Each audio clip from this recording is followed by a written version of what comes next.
Hi viewers, Vizag vision channel ని subscribe చేసుకోండి. మా ఛానల్ అందిస్తున్న జాతీయ అంతర్జాతీయ స్థాయి వార్తా విశేషాలు నోటిఫికేషన్స్ కోసం ఇక్కడ కనిపిస్తున్న బెల్ ఐకాన్ ని క్లిక్ చేయండి.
సందర్భంగా కొంతమంది పేదలకి నిత్యావసర వస్తువులు పంపిణీ కార్యక్రమం ఏర్పాటు చేయటం, అందులో పాల్గొనడం జరిగింది.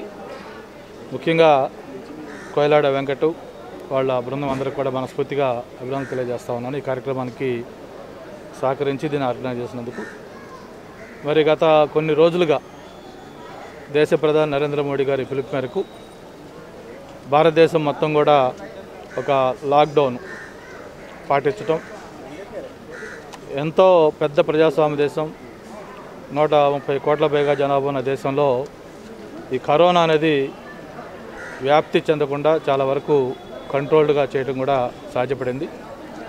అయితే నిన్న మళ్ళీ థర్డ్ ఫేజ్ ఎక్స్టెన్షన్ ఇచ్చినప్పటికి కూడా కొన్ని zones, red zones, green zones, orange zones అని పెట్టి వాటిల్లో గ్రీన్ జోన్స్లో పూర్తిగా రిలాక్సేషను, అలాగే ఆరెంజ్ జోన్స్లో పార్షియల్ రిలాక్సేషను, ఇట్లా కొంత నిబంధనలు సడలించిన నేపథ్యంలో మనం చూస్తూ ఉన్నాం.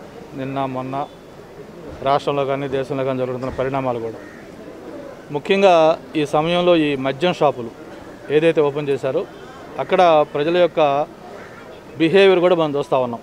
ఒక కొత్త సినిమా ఏదో బాహుబలి లాంటి సినిమా రిలీజ్ అయితే ఎలా టికెట్ల కోసం ఒక రద్దీ తోసుకుంటారో అంతకంటే ఎక్కువగా ఆ వైన్ షాపుల దగ్గర క్యూలు కిలోమీటర్ల కొద్ది కూడా ఉంటున్నాయి. సహకరించిన దానికి ఇదేమన్నా ఇబ్బంది కలుగుతుందని ఒక ఆందోళన కూడా ప్రజల్లో వస్తూ ఉంది. దీని మీద కూడా ప్రభుత్వాలు ఉండాలని చెప్పిన కూడా నేను తెలియజేసుకుంటూ, మరి ముఖ్యంగా తెలుగుదేశం పార్టీకి సంబంధించిన నాయకులు కానీ కార్యకర్తలు కానీ గత దాదాపు 40-45 రోజులుగా ఈ కరోనా సంబంధించి ప్రజలు లాక్డౌన్ పాటిస్తున్న నేపథ్యంలో వాళ్ళకి ఆ నిత్యావసర వస్తువులకు సంబంధించి ఎక్కడ ఏ వార్డులో కూడా ఎలాంటి ఇబ్బంది లేకుండా ప్రతిరోజు కూడా ఒక్కొక్క వార్డులో వార్డు నాయకులు అలాగే ఇన్ఛార్జి అందరూ కలిపి ఎప్పటికప్పుడు ఈ కార్యక్రమాలు కూడా చేస్తూ ఇప్పుడు దాకా కొనసాగించారు. వాళ్ళందరూ కూడా పేరు పేరున అభినందనలు ధన్యవాదాలు తెలియజేస్తారు. ఈరోజు పేదవాళ్ళకి సుమారు 300 మందికి కిరాణా సామాన్లు అలాగే కాయగూరలు 5 కేజీల రైస్ ప్యాకెట్ ఇవ్వడం జరిగింది. అలాగే కరోనా వచ్చినప్పటి నుంచి కూడా 45 రోజుల నుంచి కూడా వార్డులో ప్రతి ఒక్కరికి ప్రతి ఇంటికి కూడా కాయగూరలు ఇవ్వడం జరిగింది. అలా తిరిగినప్పుడు నిజమైన పేదవాళ్ళు ఎవరో గుర్తించి ఈరోజు రోజుకి 50 మంది చొప్పున కిరాణా సామాన్లు ఇవ్వడం జరుగుతుంది. అలాగే ఉదయం సాయంకాలం 50 మందికి ఇవ్వడం జరుగుతుంది. అలాగే ముందు కూడా ఇంకా మంచి కార్యక్రమాలు చేసుకుంటాను. ఈ వార్డులో ప్రతి చిన్న విషయం కానీ పెద్ద విషయంలో కానీ ఏ సమస్య వచ్చినా వాళ్ళకి నిలబడి నేను సపోర్ట్ చేస్తూ అన్ని విధాల సహాయం చేస్తానని కోరుకుంటున్నాను.